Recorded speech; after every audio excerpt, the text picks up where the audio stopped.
सलाम नमस्ते जय हिंद। राहुल गांधी की पहल के बाद साहिल की एफआईआर दर्ज, न्याय की ओर पहला कदम। साहिल की एफआईआर दर्ज हो गई है। इसे न्याय की दिशा में पहला कदम माना जा रहा है। कांग्रेस नेता राहुल गांधी ने भी इस मामले को लेकर आवाज उठाई और एफआईआर दर्ज कराने की पहल की। लेकिन इस पूरे मामले ने एक बड़ा सवाल खड़ा कर दिया है। क्या एक एफआईआर दर्ज कराने के लिए भी गृह मंत्रालय की अनुमति जरूरी हो गई है? अपडेट लेते रहते थे और ये सब बिना किसी मीडिया कवरेज के था। मतलब कोई प्लान नहीं था मीडिया के सामने आने का। लेकिन जब कल परसों मेरी इनसे बात हुई, इनका कॉल आया कि हेल्थ अपडेट क्या है, तो मैंने बताया कि मेरी एफआईआर नहीं लिखी जा रही। तो सडन ही से कल मिलते हैं और कल मैं आपकी एफआईआर करवाने जाऊँगा। तो मैं इनका दिल से धन्यवाद करना चाहता हूँ जितनी इन्होंने मेरी हेल्प करी, और मैं साथ ही भारत की जनता का धन्यवाद करना चाहता हूँ। जब मैं बेड पे था उन्होंने मेरे लिए इतनी दुआएं करी कि मैं आज उनके सामने 200 पैलेट्स होने के बाद भी मेरे शरीर में मैं उनके सामने सीधा खड़ा हूँ। और उनकी दुआ के साथ मैं ये भी कहना चाहता हूँ कि मेरी आँख ही बहुत जल्द आ जाए। मैं भगवान से ऐसी प्रार्थना करूँगा और उनकी दुआ बहुत काम आएगी।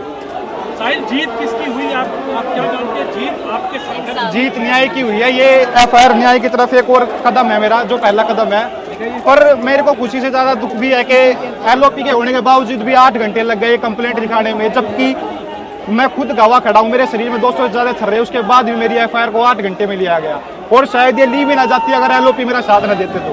14 अगस्त से मैं एफआईआर के लिए घूम रहा हूँ ठीक होने के बावजूद भी, लेकिन 7 से 8 दिन के बाद मेरी एफआईआर ली गई है। उम्मीद थी आपकी एफआईआर रजिस्टर्ड होगी जब ये बात हुई और आप यहाँ आए, सुबह जो पुलिस ये कहा उसके बाद? नहीं, मेरे को विश्वास था जी एलओपी आगे तो कंप्लेंट तो होनी है। ये विश्वास भारत के हर छात्र को मैं यही कहना चाहता हूँ कि आपको विश्वास रखना, आपकी आवाज़ को कोई नहीं दबा सकता जब तक ऐसी जननायक भारत में है। तो मैं साथ ही एम्स के डॉक्टर्स का भी धन्यवाद करता हूं जिन्होंने मेरी बहुत हेल्प करी।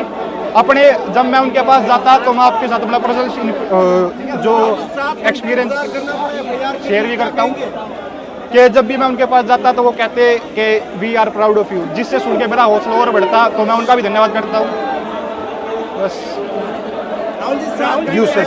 आप कुछ कहेंगे? सर का धन्यवाद करना चाहूँगी, इन्होंने हमारी इतनी मदद करी, हमें 8 घंटे के यहाँ बिठा रखा। ये नहीं होते तो हम आपको तो भगा देते। ये गई थी हमारे साथ, इन्होंने काम किया है, इन्होंने करा। 14 तारीख से घूम रहे हैं हम। 14 तारीख को हमारे को 4 थानों में हटाया, फिर क्राइम ब्रांच में भेजा। ये हमारे साथ थे जब भी हमारी एफआईआर नहीं लिख रही थी। आज ये आए हैं तो आप सब देखिए, अभी तो जैसे अभी कहा शुरुआत हुई है, ये न्याय का पहला कदम है। केस लॉन्च हुआ है। देखिए, कितने दिन हो गए टोटल जब से आपको ये गोली लगी? 20 जुलाई को हुई थी। आज 1 महीना हो गया। 1 महीना हो गया। छर्रे शरीर में है, 3 छर्रे आंख में है। आंख से इनको दिखाई नहीं देता है। 3-4 छर्रे दिल के पास है। साफ दिख रहा है कि एक युवा के साथ अन्याय हुआ है।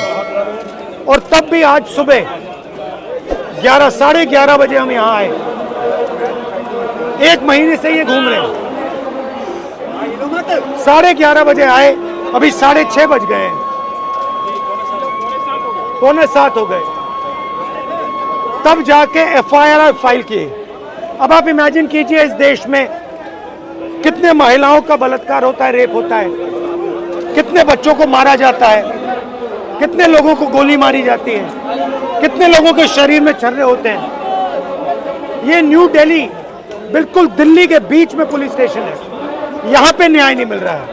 अब इमेजिन कीजिए, गांव के किसी पुलिस स्टेशन में या छोटे से शहर के किसी पुलिस स्टेशन में क्या होता है।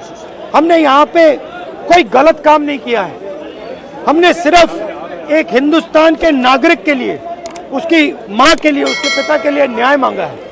और उसके लिए 8 घंटे लग गए।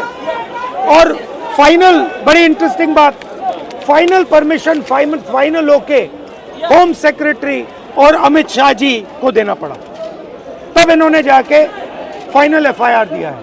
तो आप समझ जाइए एफआईआर रोक कौन रहा था। ये बेचारे जो पुलिस वाले हैं, ये चाहते थे एफआईआर करना, वो वाले भी चाहते थे एफआईआर करना, बट ऊपर से न्याय की ब्रेक लगी हुई है। धन्यवाद। आपके आप बने रहिए न्यू इंडिया न्यूज के साथ। वीडियो को लाइक कमेंट करें और चैनल को सब्सक्राइब और शेयर करें।